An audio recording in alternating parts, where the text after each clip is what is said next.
السلام علیکم ورحمۃ اللہ وبرکاتہ۔ امید ہے کہ آپ سب خیریت سے ہوں گے۔ ہم نورانی قاعدہ تجوید کے ساتھ پڑھ رہے ہیں اور کل ہم نے تختی نمبر 2 کے سیکنڈ پیج پہ اختتام کیا تھا۔ وہیں سے اپنے سبق کا آغاز کریں گے۔ شروع کرنے سے پہلے تعوذ اور تسمیہ۔ اعوذ باللہ من الشیطان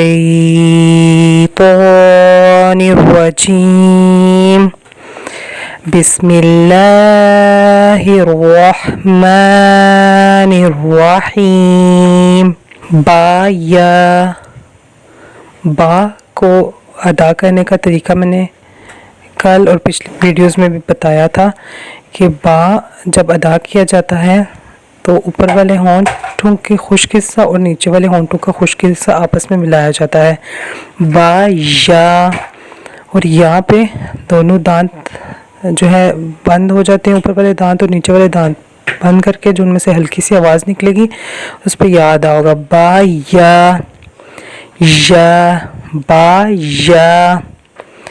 آگے انہوں نے 2 مرتبہ یا دیا، یا یا، با یا، یا یا، نون یا، تا یا، ث یا۔ ثا کا مخارج جو ہے وہ تھوڑا سا مشکل ہے، اس کو ادا کرنا بہت نرمی کے ساتھ ادا کیا جاتا ہے۔ بعض لوگ اس کو سا بولتے ہیں اور بعض سا بول جاتے ہیں، تو یہ غلط ہے۔ اس کو ہم اپنے جو دانت ہیں اوپر والے اور نیچے والوں کے درمیان میں جب زبان آتی ہے تو ایک آواز جو نکلتی ہے نرمی کے ساتھ، اس سے سا ادا ہوتا ہے۔ سا، سا، سا یا۔ پہلے یہاں تک تو ہم نے 2 حروف اکٹھے ملا کے پڑھے تھے، اس سے آگے زیادہ تر جو حروف ہیں وہ 3 ملا کے آ رہے ہیں۔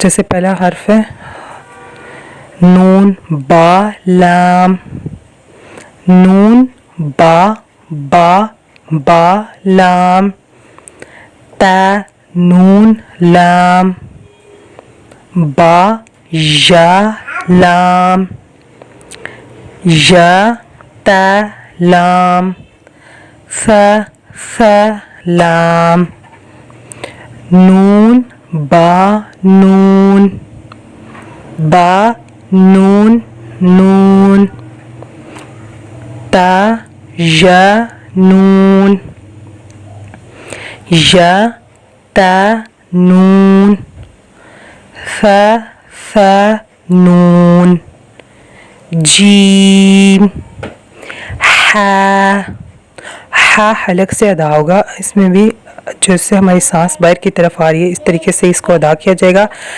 ہا، ہا۔ جو اگلا والا خو ہوتا ہے اس کو ہم نے موٹا کر کے ادا کرنا ہے، جیسے موٹی آواز نکلے گی، خو، خو۔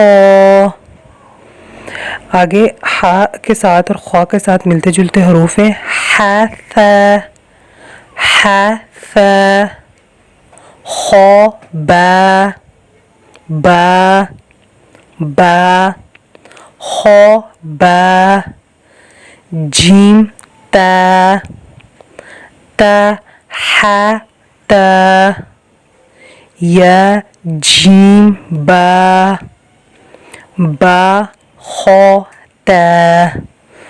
بس آج ہم اپنے سبق کو یہیں پر اختتام پذیر کریں گے۔ جب بھی کوئی کام شروع کریں تو تعوذ تسمیہ، اور جب بھی کوئی کام ختم کریں تو ختم کرنے کی دعا سبحان ربک رب العزت عما یصفون وسلام علی المرسلین والحمد للہ رب العالمین۔ جب ہم ادا کر دیتے ہیں تو ہمیں ادھر محفل میں، قرآنی محفل میں جتنی دیر بھی ہم بیٹھیں گے اس کا ہمیں پورے کا پورا ثواب ملے گا۔ تو جب بھی آپ محفل کا اختتام کریں قرآنی محفل کا تو اس کے اینڈ پہ یہ والی دعا ضرور پڑھ لیا کریں، سبحان ربک رب العزت عما یصفون وسلام علی المرسلین والحمد للہ رب العالمین.